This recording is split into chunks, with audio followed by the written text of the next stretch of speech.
কত কষ্ট করে তুমি করলা সাধের বাড়ি,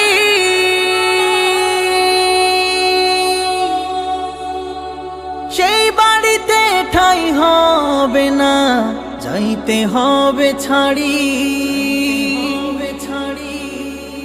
কত কষ্ট করে তুমি করলা সাধের বাড়ি,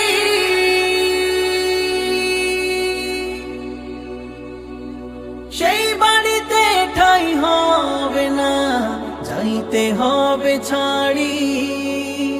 মোহ মায়ার টানে তুমি রবের বিধান ভুইল না, মোহ মায়ার টানে তুমি রবের বিধান ভুইল না। যাদের জন্য করলা কামাই, মরলে তারা চিনবে না।